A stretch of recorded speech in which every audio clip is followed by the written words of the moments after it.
کل کو کچھ بھی ہو سکتا ہے۔ ابھی جو لوگ پی ٹی آئی کے سپورٹر یا ووٹر ہیں، تو میں یہ سمجھتا ہوں کہ جب مولانا صاحب اور پی ٹی آئی کے وفد کی ملاقات ہوئی اور اس کے بعد خبریں سامنے آنا شروع ہو گئیں کہ مولانا صاحب کے پاس پی ٹی آئی کا وفد گیا، اور بہت ساری اس کے اوپر میمز بھی بنی، خیر اس طرف میں نہیں جانا چاہوں گا، لیکن میں صرف یہ جاننا، یہ پوچھنا، یہ سمجھنا چاہ رہا ہوں کہ جو لوگ کل تک مولانا صاحب کے خلاف نعرے لگا رہے تھے اور ان کا نام غلط استعمال کرتے تھے، تو آج وہ ان کے پاس کیوں گئے، کیسے گئے، مطلب اتنی کیا مجبوری تھی؟ کہنے کی بات یہ ہے جی کہ اگر آپ صرف منشور کے اوپر بات کریں گے، اس کو تنقید کریں گے تو بہت اچھی بات ہے، کیونکہ جب آپ کسی کی ذاتیات کے اوپر بات کرتے ہیں تو اس کے ساتھ پھر آپ بات نہیں کر سکتے، آپ کے لیے بڑا مشکل ہو جاتا ہے۔ نہ صرف آپ کے لیے مشکل ہوتا ہے، آپ کے ووٹر اور جو سپورٹر ہوتے ہیں ان کے لیے ایکسیپٹ کرنا بھی مشکل ہوتا ہے۔ ایک اور خبر جی جس پر آج سارا دن بات چیت رہی، اور وہ خبر ذرائع کے مطابق یہ خبر ہے جی کہ شہباز شریف، مریم نواز، اسحاق ڈار، مریم اورنگزیب، سعد رفیق اور ان کے علاوہ جی اعظم نذیر تارڑ، ایاز صادق، احسن اقبال، رانا تنویر اور سلمان شہباز، ملک احمد خان، یہ سارے وہ لوگ تھے جی۔ ایک اجلاس ہوا جو کہ پاکستان مسلم لیگ نون کے قائد ہیں نواز شریف، ان کی زیر صدارت اجلاس ہوا، اور اس کی اندرونی کہانی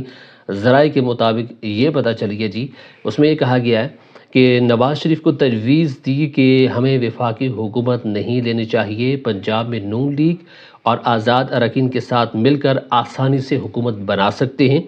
لیکن اس کے ساتھ ساتھ اسحاق ڈار کا یہ کہہ رہا ہے جی کہ نون لیگ کی پنجاب میں آزاد اراکین کو ساتھ ملا کر تعداد 154 ہو گئی ہے، اور شرکاء نے مزید کہا کہ ہمیں صرف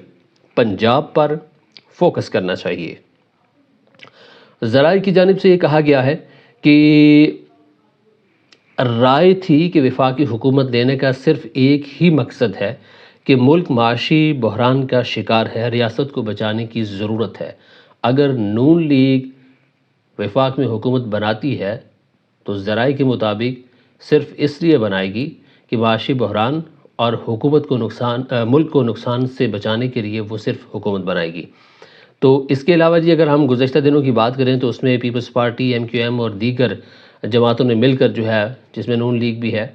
مل کر جو ہے وہ حکومت بنانے کا اعلان کیا تھا وفاق میں، اور قومی اسمبلی میں مسلم لیگ نون کی سیٹوں کی اگر بات کریں تو اس میں 79 ہیں، پیپلز پارٹی کی 54 ہیں، متحدہ قومی موومنٹ کی 17 ہیں، مسلم لیگ کاف کی 3 ہیں، استحکام پاکستان پارٹی کی 2 سیٹیں ہیں، بلوچستان عوامی پارٹی کی جو ہے وہ 1 نشست اس کے پاس ہے۔ اب صورتحال یہ بھی ہے کہ نواز شریف نے نون لیگ کی جانب سے سابق وزیر اعظم شہباز شریف کو وزیر اعظم پاکستان کے لیے منتخب کیا ہے۔ ابھی بہت ساری چیزیں کہنے سے پہلے میرے خیال سے کافی سوچنے کی ضرورت ہے، کیونکہ پاکستان تحریک انصاف جو ہے اس نے بھی وفاق اور پنجاب میں اپوزیشن میں بیٹھنے کا فیصلہ کر لیا، جبکہ کل تک ان کی جانب سے یہ کہا جا رہا تھا جی کہ ہم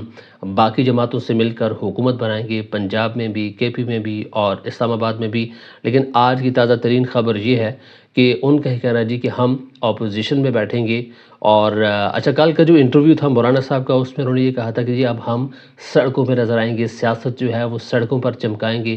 سڑکوں کو گرم کریں گے، اور ہونا بھی یہ چاہیے، کیونکہ جی ان کا یہ کہنا ہے کہ یہ الیکشن جو ہیں وہ صاف شفاف نہیں ہوئے۔ لیکن ایک بات سوچنے سمجھنے کی یہ ہے کہ جو پی ٹی آئی کے کارکن ہیں، پی ٹی آئی کے ووٹر اور سپورٹر ہیں، اور اسی طرح جو مولانا صاحب ہیں، ان کا یہ کہنا ہے کہ خیبر پختونخوا میں جو الیکشن ہوئے وہ بالکل صاف ہوئے ہیں جی، بالکل شفاف ہوئے ہیں، کیونکہ وہاں پر پی ٹی آئی کو کافی سپورٹ ملی ہے، اور باقی جو دیگر جو صوبے ہیں وہاں پر دھاندلی ہوئی ہے۔ تو کیسے ممکن ہے کہ صرف خیبر پختونخوا کے الیکشن صاف اور شفاف ہیں اور باقی پورے پاکستان جو ہے اس کے الیکشن وہاں پہ شفافیت کو یقینی نہیں بنایا گیا؟ خیر جناب، اس خبر کو مزید اگر ہم شامل کریں تو اسلام آباد میں تحریک انصاف اور قومی وطن پارٹی کے رہنماؤں کی ملاقات ہوئی، جس کے بعد میڈیا سے گفتگو میں پی ٹی آئی رہنما بیرسٹر سیف کا کہنا تھا کہ بانی P T I Imran Khan کی ہدایت پر قومی وطن پارٹی کے رہنماؤں سے ملاقات کی، اور ہم چاہتے ہیں کہ ملک پہ ہم آہنگی اور مفاہمت ہو۔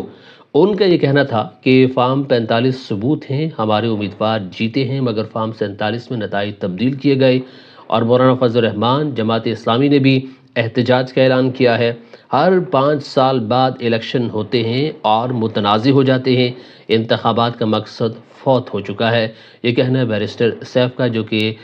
پی ٹی آئی کے اہم رکن ہیں۔ ساتھ ساتھ ان کا یہ بھی کہنا تھا کہ ہم بانی پی ٹی آئی کی ہدایت پر سیاسی جماعتوں سے رابطے کر رہے ہیں اور ان کی ہدایت پر مرکز اور پنجاب میں اپوزیشن میں بیٹھنے کا فیصلہ کیا ہے۔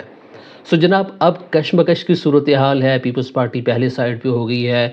اب جو ہے وہ پی ٹی آئی بھی سائیڈ پہ ہو چکی ہے۔ نون لیگ کے حوالے سے بھی خبریں آ رہی ہیں کہ وہ بھی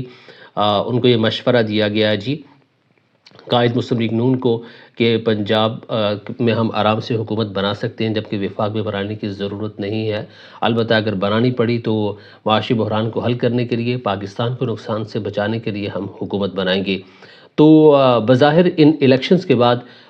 بڑی ہرڈلز کریٹ ہو گئی ہیں، بہت ہی ان ایکسپیکٹڈ قسم کے نتائج کے بعد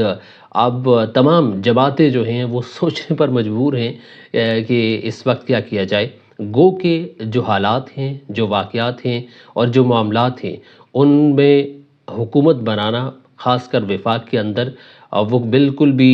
آسان کام نہیں ہے، اور بالکل بھی جو بھی اس وقت آئے گا یقیناً جو معاشی بحران ہے اس سے نکلنا ایک بہت بڑا چیلنج ہوگا۔ آگے آنے والے دنوں میں گرمیوں کی جب شدت بڑھے گی تو بجلی کی جو لوڈ شیڈنگ ہے، اس کے علاوہ دیگر بہت سارے ایسے عوامل ہیں جو کافی مشکل ہوں گے، اور یہ یقیناً ایک مشکل مرحلہ ہے،